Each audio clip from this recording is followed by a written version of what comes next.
My administration has prioritized the implementation of this law to bring governance closer to the people. This transformative step will address existing gaps and ensure that services are delivered equitably and efficiently to every corner of our county. Following the cabinet approval, the bill was submitted to the Assembly on the 30th October 2024.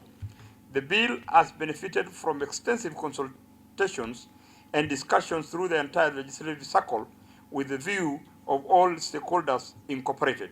This has enabled the committee to incorporate the necessary amendment into the bill.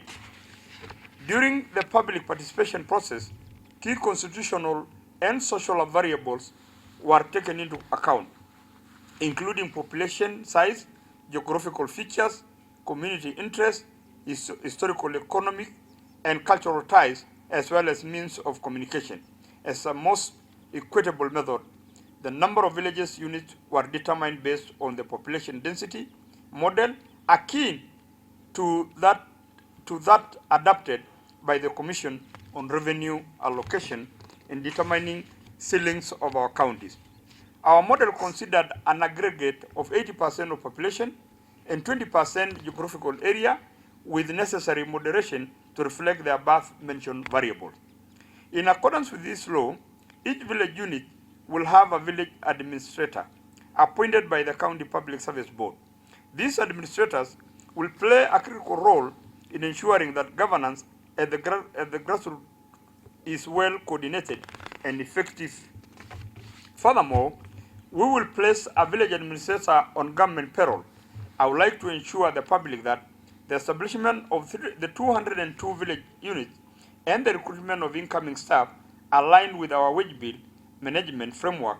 Therefore, I urge all eligible individuals to prepare to apply for these positions. Ladies and gentlemen, the enactment of this law is a landmark achievement in our pursuit of an inclusive, participatory, and efficient governance framework. It is a bold step towards ensuring that every resident of Narok County benefit from the principle of devolution as enshrined in our Constitution. In this regard, therefore, I hereby direct that the bill be published as an act in the Kenya Gazette immediately to pave way for the relevant department to immediately finalize the mapping of village units so that the recruitment process can commence. At this juncture, let me thank the County Public Service Board for expediting the development and finalizing of the scheme of service and career progression guidelines for this position. As we move forward, as we move towards the implementation phase, I urge all stakeholders, including our county assembly, administrative officers, and the residents of Narok County, to collaborate in realizing the full potential of this legislation. Together, we transform service delivery and governance, ensuring that no one is left behind. I wish to address the matter of recruitment, which we have been announcing for some time, particularly concerning health workers and forthcoming village administrators. I assure you that this process will be conducted with the highest level of integrity, free from corruption, and that recruitment will be equitably distributed across all wards. This commitment extends to the recruitment of rangers, which is scheduled to take place soon. It is important to note that my administration has expressed the intention to recruit 200 medical personnel, 120 rangers, and 30 cadets. I wish to emphasize that this employment opportunity shall be distributed equitably across all the 30 wards. From the very onset of my administration, I have taken and will continue to take firm stance against corruption. There is absolutely no room for corrupt practices in this government. We must all uphold the rule of law. Public service is a duty to the people who elected us, not an opportunity to serve personal interests. On security matters, ladies and gentlemen, the violence that we witnessed in Angara Barikoi on Monday this week involved the police and they regrettably led to injury, loss of 6 lives, and damage to properties was quite unfortunate. It is deeply regrettable that long-standing land dispute have escalated to such a tragic outcome, particularly at a time when we were nearing the resolution of the conflict between the Angata and Moi adjudication section. A process I have personally supervised for the past 1.5 years.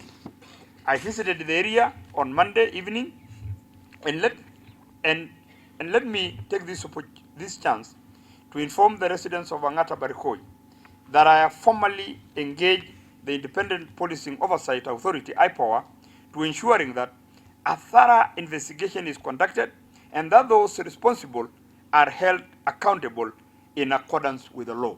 And I'm happy to inform Narok that all those senior officers, including the DCC, have been moved to other parts of Kenya. In the meantime, the county government of Narok will meet all funeral expenses for the deceased and will also cover the medical costs for those injured during the incident. On Tuesday next week, Narok County will host the President of the Republic of Kenya, His Excellency Dr. William Ruto, for a development tour of our county. In this regard, we held a consultative meeting on Monday as Narok County leadership to streamline the process as we wait the arrival of the President. As Narok leadership, we remain united in our commitment to working with the national government and all partners in delivering impactful projects that uplift the lives of our people.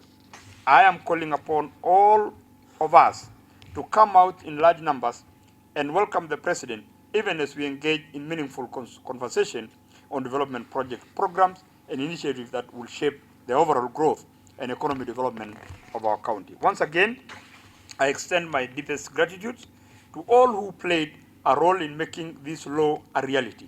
Your dedication and commitment have paved the way for a government system that is responsive, effective, and truly people-centered. May God bless you all, and may God bless Narok County.